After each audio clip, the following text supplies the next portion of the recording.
Tuloy sa mga balita natin ngayong umaga. Ako si Wayne de la Peña, kasama rin si Buddy Obera. Ano pong lalaki ang nagpakamatay sa QC? Report si Silvestre Labay. Silvestre, i-radyo mo.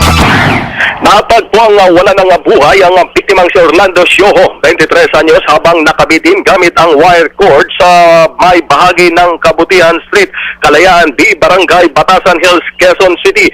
Base sa investigasyon ng pulisya, walang naikukwento sa kanyang pamilya ang biktima nung nabubuhay pa tungkol sa pinagdadaanang problema, kung saan nagulat na lamang ang kapatid nitong si Federico nang matuklasan ang bangkay ng kanyang kuya na nasa loob ng kanilang bahay. Inaalam na ng pulisya kung nagkaroon ng foul play sa pagpapatiwakal ng biktima. Kasama mo sa Quezon City para sa DCXL 558, Silvestre Labay, Tatak, RMN. Binaluto ng takot at pangamba ang mga residente ng Sapphire Street, Barangay Batasan Hills, Quezon City, matapos madiskubre ang inihagis na granada sa kanilang lugar pasado alas 10 kagabi.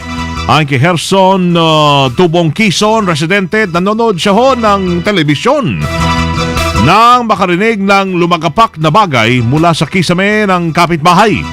Nang kanya itong isasair ay nagulat siya nang makita ang granada na ibinalot sa kanya sa masking tape. Agad namang nakaresponde ang QCPD Explosive and Ordnance Division at inalis ang naturang granada. Hinala ng mga residente, nag-ugat sa away kalye ang insidente. Ang ganong klaseng granada ay hindi basta ho nabibili. Sports tayo.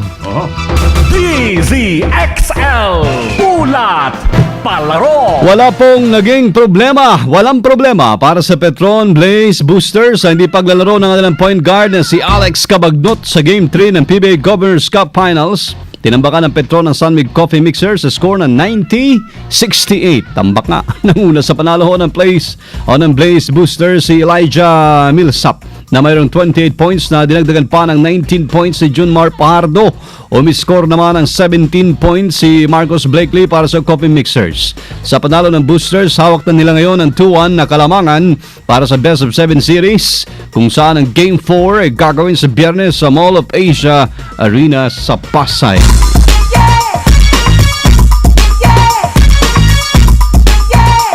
DZXL Showbiz Balita.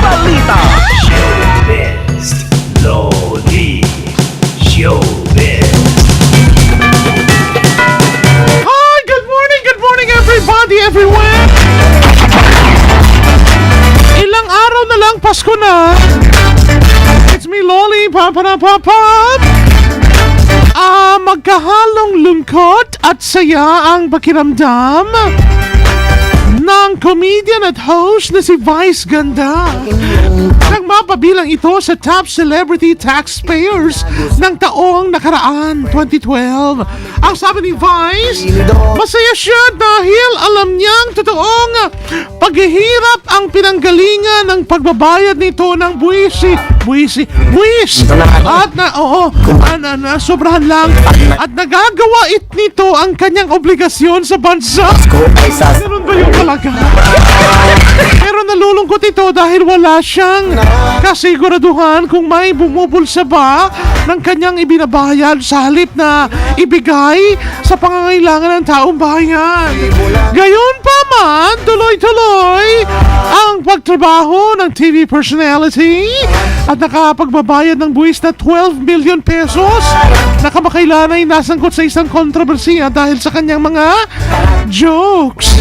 Kabilang narito ang paglalagay ang isa sa mga nakatalaga sa top taxpayers na kanyang nakabanggaan na ang TV broadcaster na si Jessica Soho na may kabuang tax naman na binayad na 6.2 million pesos.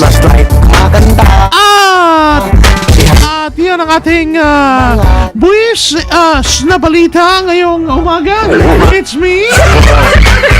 Hindi po ako top celebrity taxpayer dahil tax-free ako. Tax-free dahil wala namang pumapasok, diba? It's me, Loli, Loli Hi, pa! Thank you, Luli. Medyo matulas. Ito ang balitang panghimagas. Ito na siya. Hi! Baby. Magandang umaga mga kasama. Naku, ang ganda nung kay Loli Tax-free siya. Ikaw ba, tax free ka din? Hindi eh. Oo, sila. Ayan, kung nauuso na ang toilet-themed restaurant sa China at Taiwan, abay hindi papahuli dyan ng Amerika. Kamakailan ay nagbukas ang Magic Restroom Cafe na kung saan ang tema ng kainan na ito ay puro mga kagamitan sa banyo. Siyempre, nangunguna dyan ang inidoro. Imbis na ang uupuan ng mga customers ay sofa o kaya yung mga upuan na komportable, inodoro at ang provided sa inyo. Ayan siya mga kasama. Ayan ang inidorong upuan niyo. Wow. Pauso rin, ano? Oo. Makapagpauso na lang. Ang masarap sa kanilang menu ay ang sikat na Black Poop. Ito ay chocolate flavored ice cream, pati na rin ang Bloody No. 2. Ito naman ang strawberry vanilla ice cream nila. Ang kanilang dessert ay nakalagay sa miniature toilet bowl. Ayan siya mga kasama. Naku, pasintabi dyan sa kumakain. Ayan. Ang sarap, di ba? Banana split pa. Oo. Mga itsurang kwan. Itsura nga, hindi ka nais-nais. At Itsura, yan, itsurang papansin. oo, makulay siya.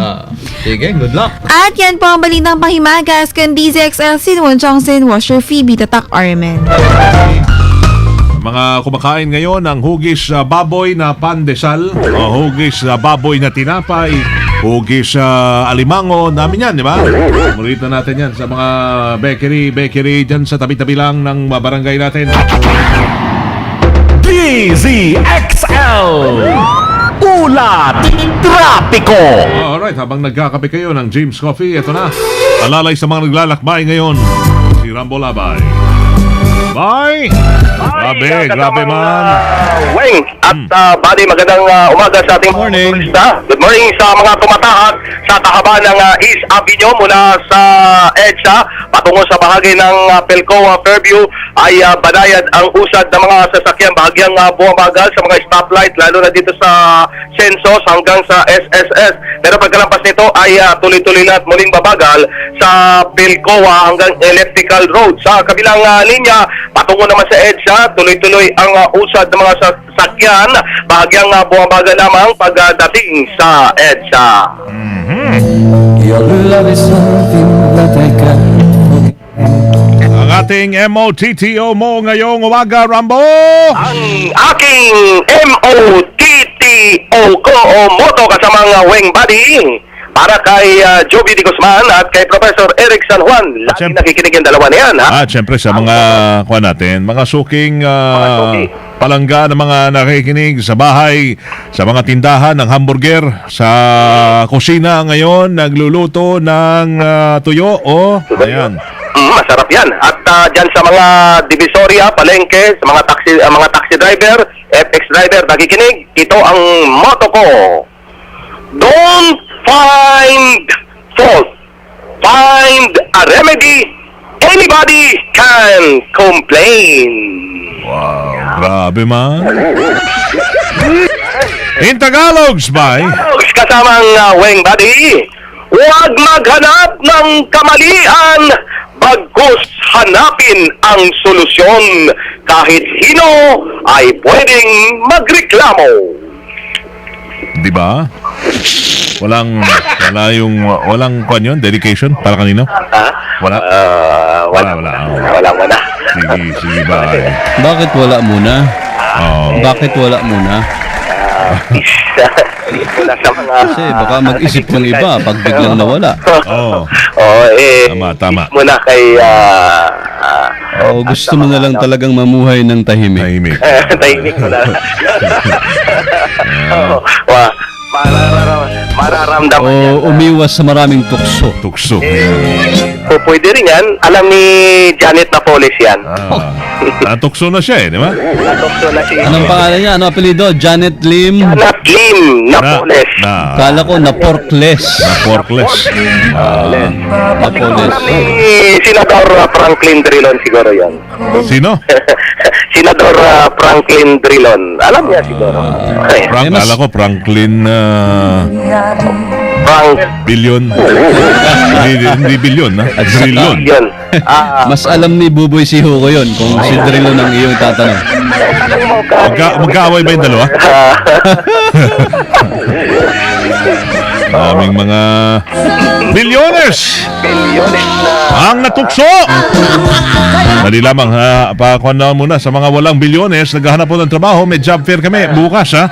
May job fair ang Manus Eventos, katuwang pa rin at sinusuportahan ng DCXL. Ito ay sa may Alpha Land. Alam mo yan saan? Alpha Tent. The Alpha Tents sa 6th floor, mataas to, 6th floor ng Alpha Land Southgate Tower sa Magallanes. EDSA Magallanes. Pwede bang mag-apply ng mga senador na nawawalan ng trabaho dyan? Pwede, marami itong mga prestigious na mga employers dito. Free entrance yan sa lahat at pwedeng pumunta alas 10 ng umaga hanggang alas 5 ng hapon. Alas 8 ng gabi pala yan. So, haba-habang may mga papremyo pa to rito.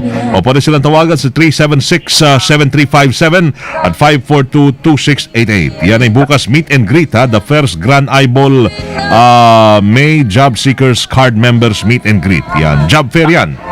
Tama yan kasama nga Weng sa mga senador ngayon dahil sa susunod na eleksyon wala na silang trabaho, isusukan na sila ng taong bayan. Talaga Ikaw talaga. Ay, wala na silang trabaho sukang-suka ng taong bayan, di mag-apply na sila dyan. Ay, mababa pang termino ng mga yun ha.